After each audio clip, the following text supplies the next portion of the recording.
31st night বলে একটা রাত আছে, সেটা কবে? আজকে, কয়েক ঘন্টা পরে, তাই না? 31st নাইটে আমাদের ছেলেমেয়েরা কি করে? নাচ গান ইত্যাদি করে, তাই না? কেন করে? কারণ একটা বিশ্বাস আছে, 31st নাইট 0 hour, রাত 12টা যখন বাজে তখন নতুন বছর শুরু হলো। নতুন বছরের প্রথম মুহূর্তটা যদি আনন্দ ফুর্তিতে কাটাই, তাহলে আমাদের সারা বছর পড়তে যাবে। এই যে বিশ্বাসটা, এটা ইসলামী বিশ্বাস, তাই না? তবে এটা বিজ্ঞানসম্মত বিশ্বাস নাকি? আমাদের ছাত্ররা যারা একটু ধর্মবিরোধী, বিজ্ঞান ভিত্তিক অসাম্প্রদায়িক শিক্ষা ব্যবস্থা চাই। তার মানে কোরআন শরীফটা পড়া যাবে না, এসব পড়া যাবে না, বিজ্ঞান ভিত্তিক শিক্ষা চাই। সেই বিজ্ঞান ভিত্তিক বিজ্ঞানে কি বলে? পহেলা বৈশাখে এসো হে বৈশাখ, এসো হে বৈশাখ। বিজ্ঞান তো বলে যে বৈশাখ ডাক দিলে শোনে, ঠিক না? বিজ্ঞান বলে না বৈশাখকে ডাক দিলে শোনে না? আর বৈশাখের তো ক্ষমতা আছে সব জরা জঞ্জাল উড়িয়ে নিয়ে চলে যাওয়া, ঠিক না? আছে না? এটা হলো না ইহুদি নাসারাদেরও না, এটা হলো প্রাচীন প্যাগানিজম, প্রকৃতি পূজা। অতীত যুগে অসভ্য জঙ্গলি মানুষেরা যখন বৃষ্টি হতো না তখন গায়ে কাদা মাখত। আমাদের দেশে একসময় ছিল। তার মানে আমার যখন গায়ে কাদা মাথা দেখবে, প্রকৃতি আমাকে বৃষ্টি দিয়ে দেবে, ঠিক আছে না? এই প্রাচীন প্রকৃতি পূজা, প্যাগানিজম, আমরা ইসলামের সমালোচনা করি। ইসলাম নাকি অবৈজ্ঞানিক, কেউ বলে না যে ইসলামের ভিতরে অবৈজ্ঞানিক কি আছে, কিন্তু বর্বর প্যাগানিজমকে রিভাইভ করছি। যে 31st নাইটে রাত দুপুরে 0 hour একটু হাসি ফুর্তি করলে সারা বছরটাই ভালো যাবে। তো খুব ভালো কথা। 31st নাইটে গরম পড়ে না শীত পড়ে? এই প্রচন্ড শীতে বস্তির অনেক গরিব মানুষ, বিশেষ করে শিশুরা কষ্ট পাচ্ছে না?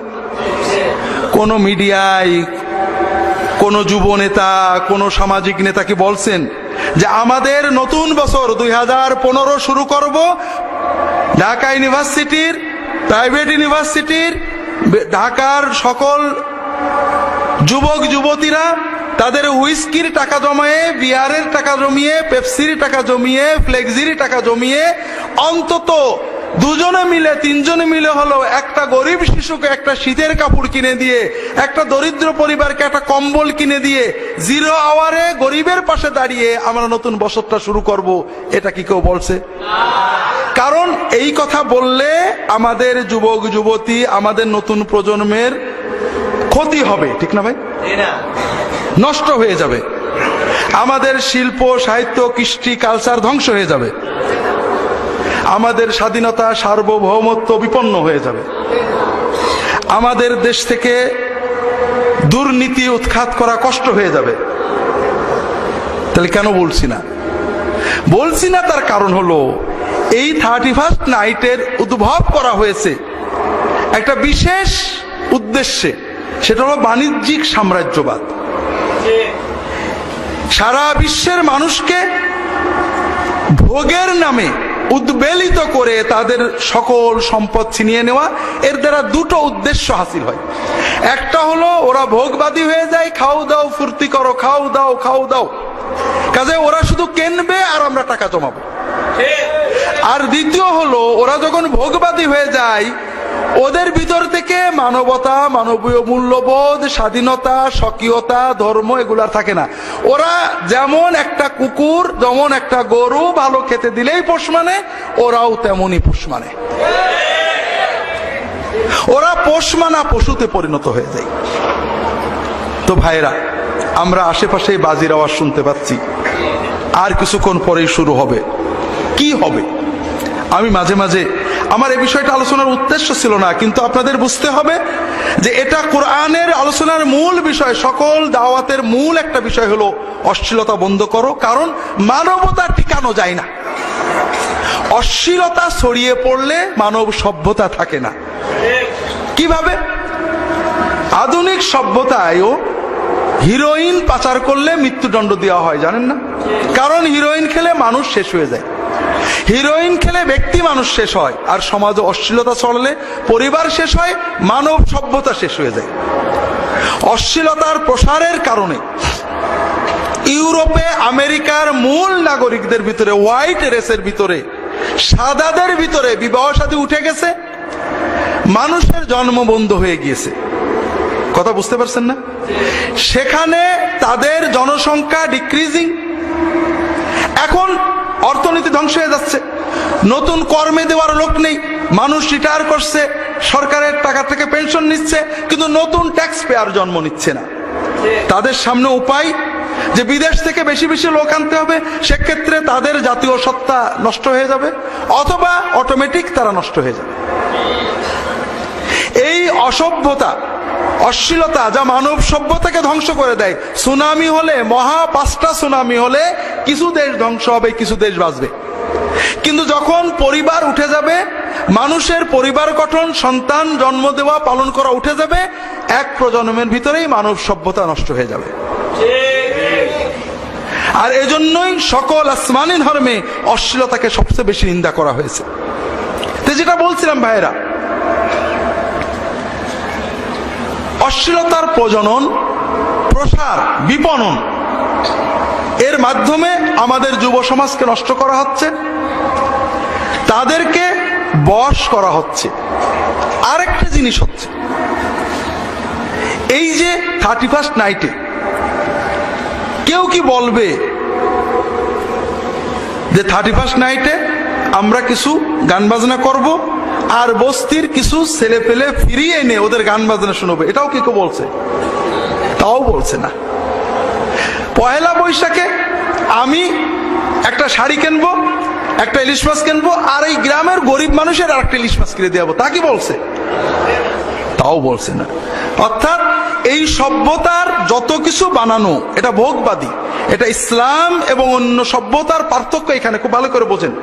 একটা হলো কুসংস্কার, আগামীকাল বলবো যদি মনে থাকে। আর একটা হলো ইসলাম আত্মা, মন, মানবতা এবং ব্যক্তি নিয়ে। আমাদের ইসলামে দুটো ঈদ আছে, আছে না? এই দুটো ঈদ উপলক্ষে মুসলমানেরা নিজেরা 2 কেজি গোশত খাওয়ার আগে সারা বিশ্বের মুসলমানেরা কয়েক বিলিয়ন ট্রিলিয়ন ডলার খরচ করে না গরিবদের জন্য। তার মানে তুমি আগে ঈদের আনন্দ করার ফিতরা দিয়ে যাও, যাকাত দিয়ে দাও, যেন গরিবেরা তোমার আগে আনন্দিত হয়। তোমার ছেলে পেলে সেমাই খাওয়ার আগে যেন গরিবেরা খায়। কোরবানির গোশত তোমার ঘরে ঢোকার আগে যেন গরিবের ঘরে ঢোকে। তুমি 2 রাকাত নামাজ পড়ো, আত্মাকে শান্তি দাও, গরিবদেরকে দাও, তোমার মন শান্ত হোক। এরপরে তুমি খেলাধুলো করো, ফুর্তি করো, মিষ্টি খাও, সেমাই খাও, তোমার দেহ জৈবিক চাহিদা মিটুক। তাহলে মন, দেহ, আত্মা মিলে তোমার আনন্দ একটা হলে হবে না। কিন্তু পহেলা বৈশাখে, 31st নাইটে, অথবা ভ্যালেন্টাইন্স ডেতে কোনো ত্যাগের কথা আছে? নেই। আমরা একটা পাশবিকতার দিকে যাচ্ছি, শুধু ভোগ আর ভোগ, খাও আর খাও। যদি পহেলা বৈশাখে আমাকে শাড়ি দিতে না পারো, তাহলে একটা দড়ি কিনে দিবা। অসভ্য বর্বরতা, 10টা শাড়ি থাক, আমার একটা শাড়ি কিনে দিতে হবে। মিডিয়াগুলো এমন ভাবে অসভ্যতা তৈরি করেছে, পরিবার ভাঙবে, মানুষ গলায় দড়ি নেবে, বিশৃঙ্খলা হবে, সন্তানেরা বিচ্ছিন্ন হবে, নো প্রবলেম, তারা টাকা পাবে। যারা সমাজের ভালো চান, এটা বুঝতে হবে। আমি অবাক হই, আমার নাতি 5-5.5 বছর বয়স, ওই পেপার জড়ে গুলি বানাই। আমি গেলে গুলি মারে। কথা বোঝেন? ও কথাতে শিখেছে। আমাদের ঘরে টিভি নেই, কারণ কম্পিউটারে, মোবাইলে যত গেম আছে কি গুলি করা। আনন্দ 2 রকম, একটা হলো মানবিক ত্যাগের আনন্দ। একটা মানুষ পানিতে ডুবে যাচ্ছিল, আপনি ঝাঁপ দিয়ে যে পড়ে নিজের জীবন বিপন্ন করে ওকে তুলে এনেছেন। এই তুলে আনার ভিতরে আনন্দ আছে না? বিশাল আনন্দ আছে। আপনি নিয়ত করেছিলেন 2 কেজি গোশত কিনবেন, একটা অসহায় মানুষ এমন ভাবে এসে পড়লো যে আপনি টাকাটা ওর হাতে দিয়ে দিলেন।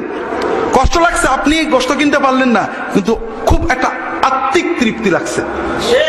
তাহলে খাওয়ার যেমন আনন্দ আছে, খাওয়ানোর আনন্দ আছে, ভোগের যেমন আনন্দ আছে, ত্যাগেরও আনন্দ আছে। বর্তমান আমাদের নতুন প্রজন্ম ত্যাগের আনন্দ জানে না। ওদের যত গেমস আছে সব আছে, ধাক্কা মেরে গাড়ি চালায় তাও ধাক্কা মেরে ফেলে দিতে হবে, গেম খেলবে ধাক্কা মেরে ফেলে দিতে হবে।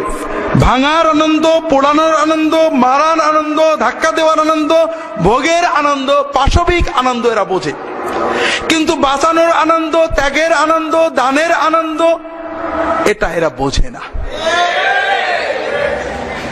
কাজেই ভাইরা, ইসলাম বলছে না, তুমি অশ্লীলতা বন্ধ করো, মানবতা শিখাও, ত্যাগ শিখাও, এটার মাধ্যমে নতুন প্রজন্মকে তৈরি করো।